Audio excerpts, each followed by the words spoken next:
Welcome to my new channel Meenakshi fashion technology.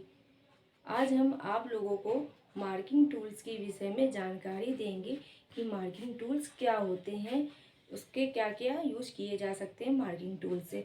Marking tools को हम लोग मार्किंग औजार के नाम से भी जानते हैं कि मार्किंग औजार भी कहा जाता है। हिंदी में मार्किंग औजार कहते हैं और इंग्लिश में मार्किंग टूल्स बोला जाता है।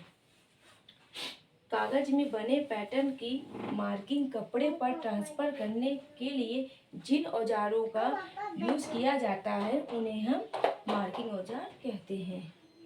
जैसे हम लोग कोई भी कपड़ा कटिंग करते हैं, उस कपड़े को डायरेक्ट कटिंग नहीं करना चाहिए। पहले हमें उसे पेपर पैटर्न तैयार करना चाहिए। पहले हमें पेपर में कटिंग करनी चाहिए, फिर उसको हम कपड़े पे ट्रांसफ़र करते। उस ट्रांसफ़र करने के लिए हमें मार्किंग की ज़रूरत होती। अगर हम उसमें ट्रांसफ़र करने के लिए मार्किंग नहीं यूज़ करेंगे तो हमें कैसे पता चलेगा कि हमें कहाँ कटिंग करनी है। तो इसलिए मार्किंग औजार का यूज़ ज़रूरी होता है। तो हम आपको बताते हैं कि मार्किंग औजार क्या होते हैं।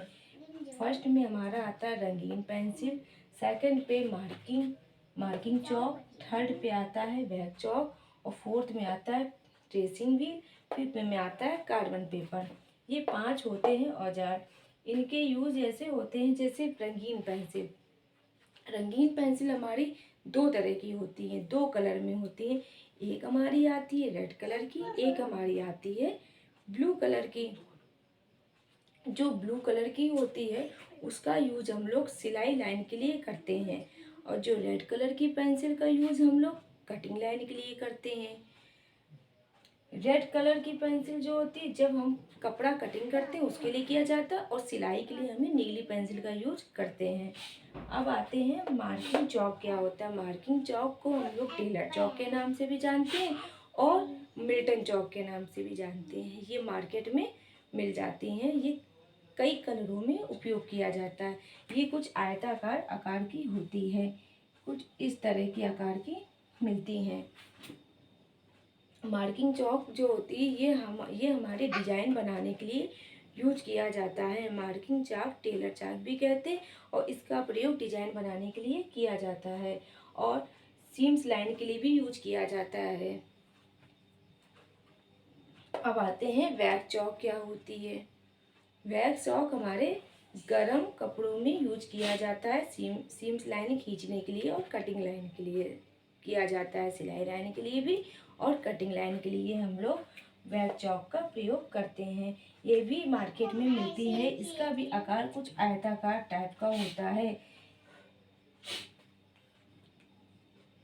उसके बाद ट्रेसिंग व्हील क्या होता है। ट्रेसिंग व्हील हमारी एक पहिया नुमा हैंडल लगा होता है, उसमें एक पहिया चक्र टाइप का बना होता है।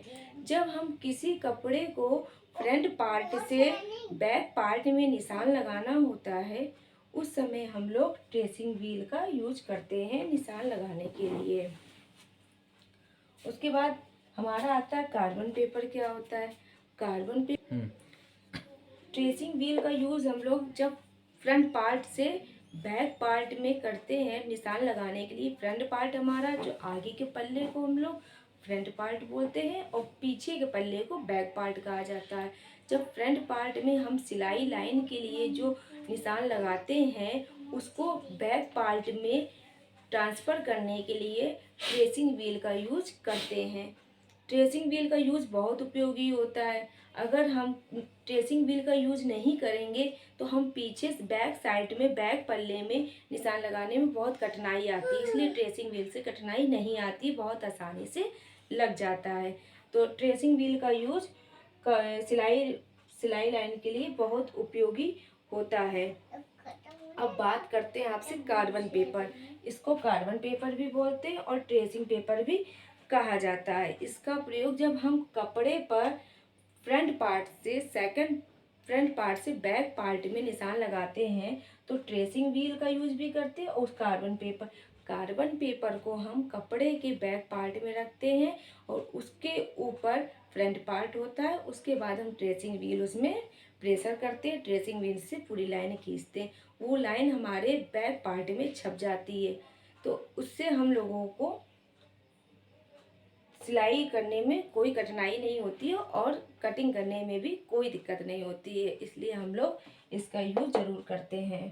तो आप लोगों को समझ में आया, और आप लोग हमारी वीडियो को अगर अच्छी लगी हो आपको मेरी वीडियो, प्लीज़ मुझे लाइक सब्सक्राइब करिएगा और अपने दोस्तों को भी शेयर करिएगा मेरी वीडियो। Thank you.